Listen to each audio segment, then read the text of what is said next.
Hello everyone, this is the Papa John's Railsplitters on the mic. I'm Rusty Peace, and today we're speaking with Lincoln Memorial University Associate Head Athletic Trainer, Samantha Genno. She is also the Senior Woman Administrator at Lincoln Memorial University. Sam, welcome. Hi.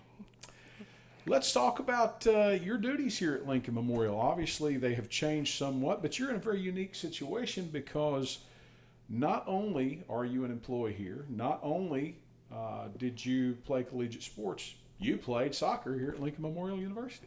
I did. All 4 years that I was an undergrad.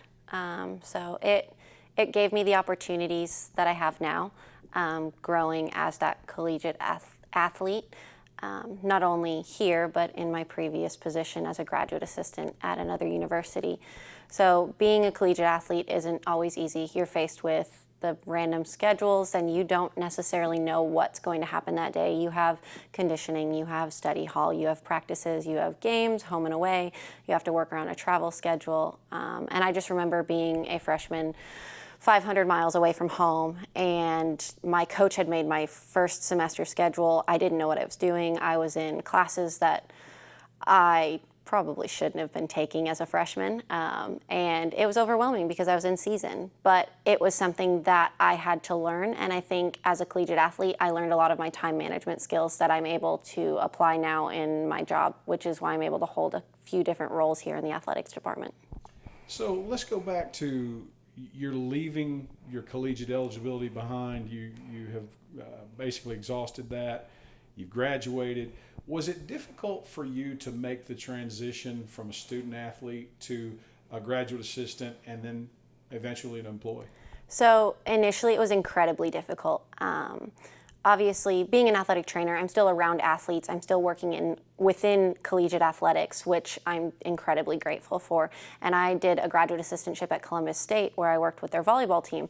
So I was essentially working the same schedule, but at that point, I was the athletic trainer. I was on the other side of things. I wasn't the one competing. I was still in school, and so that didn't really change for me, honestly. I'm still in school getting another degree, so that hasn't changed essentially since I've been a child. So the whole school thing didn't really change for me, but going from having that identity as a collegiate athlete to no longer having that identity, it was hard for me. I didn't really know, not necessarily who I was, but what to do with that little bit of free time that I did have, because it was always, oh, I want to be on the field, I'm going to be with my teammates. Well, I didn't have that anymore. And so that was a really big adjustment, especially being in a new city away from everyone I've ever known. How about from a standpoint of student athlete to employee? Was it tough to separate the fact that you now maybe can't have as close a relationship with those student athletes that you had once as a student athlete yourself?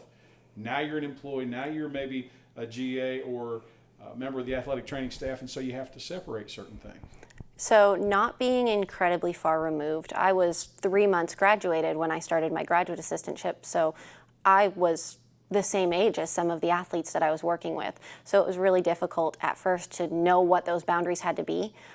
Obviously, I was well aware that they weren't going to be my friends. I was allowed to be friendly with them. I'm working with them on a daily basis. I'm going to get to know them, but I tried to differentiate, okay, these are my athletes and then these are my coworkers. And so having that closeness with my athletes made it easy to work with them because they were more likely to open up to me, but it was also a little bit difficult because I had to separate my private life and I didn't share a lot of that information with them, just so that there was that boundary there. Coming back to LMU was a little bit difficult for me, but I was far enough removed that I hadn't actually played with any of the girls that were still on the soccer team, or if I had, they were in their senior season and they were already finishing up their careers as collegiate athletes as well. So that was also difficult just because I was a staff member here. I am a staff member here, and so I couldn't hang out with people who I had been teammates with at one point in my collegiate career. So coming back to LMU didn't come without its caveats. One of those being, that's where you met your future husband. Mm-hmm. So we met in undergrad while we were here, both studying. We both started in the same year. So we met, we were in kind of the same friend group. We started dating while we were in undergrad, and continued our relationship through my graduate assistantship at another school, his graduate assistantship here. And I mean, we're here now. We got married, bought a house. He worked here for a few years, and obviously I'm still here. and the rest is history. All right, let's move on to your duties. Now, you do kind of hold a double-edged sword or wear a couple of caps. We mentioned a minute ago that you're the associate head athletic trainer. Clint is the other individual in that role. But, you know, we've got more student athletes now at Lincoln Memorial than we've ever had. So to say that at times the athletic training room is somewhat of a madhouse would probably be an understatement. I like to say that I thrive in a chaotic environment. I wouldn't do well at my job if I didn't. So having more athletes is difficult at times, but we have the staff that's able to adjust to that, and we're all able to do our jobs well and give those athletes that individual attention, which we really pride ourselves on as a department, because we know that we're lucky to have the staff that we do, the numbers that we do, in order to actually give those athletes the care that they deserve and the care that they need to succeed as collegiate athletes, but as human beings.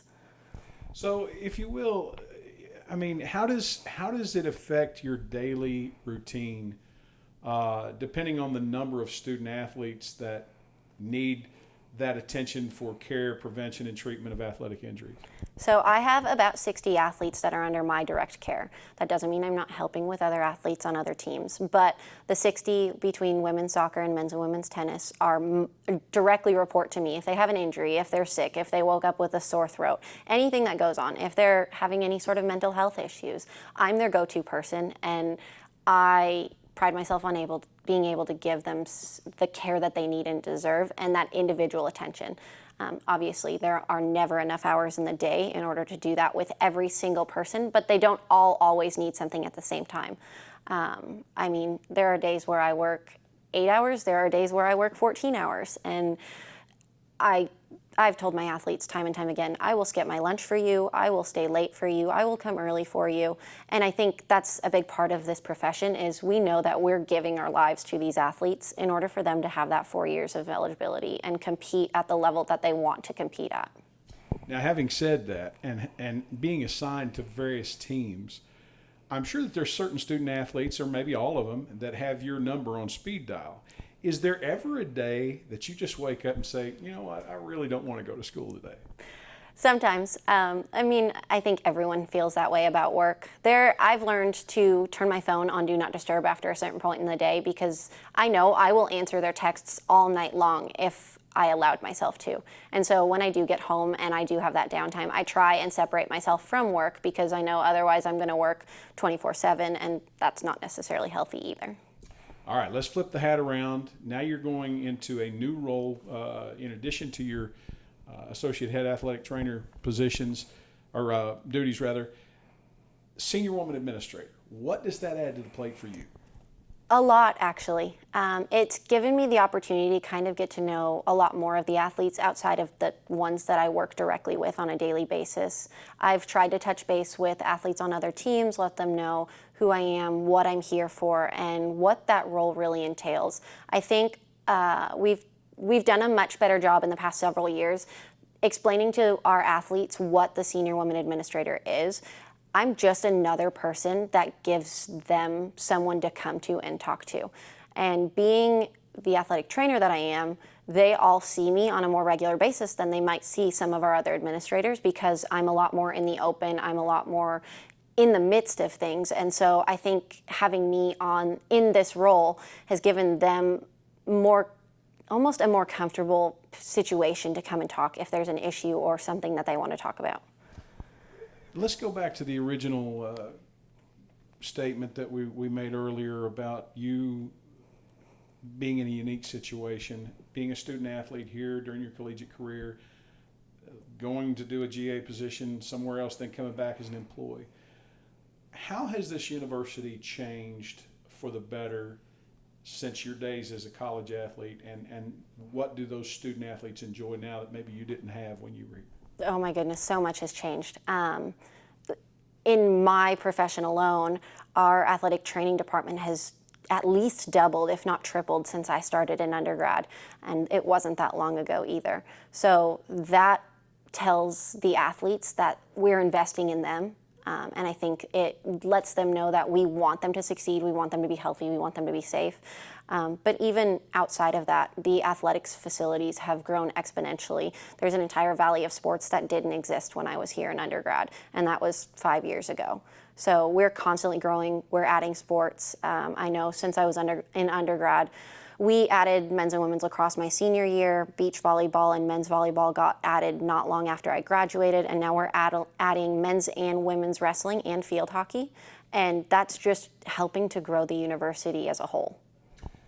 From your experience as a student athlete, as an athletic trainer, and as an employee, what do you foresee this year as the biggest challenges for our student athletes here at Lincoln Memorial? Honestly, it's been an adjustment for everyone. I think the entire world knows that we're all dealing with a global pandemic, and so having to adjust to some of the daily things we've changed. But in general, just they haven't had games since the middle of March. And so the big thing that they're going to be facing is they're all excited for competition just as much as we are.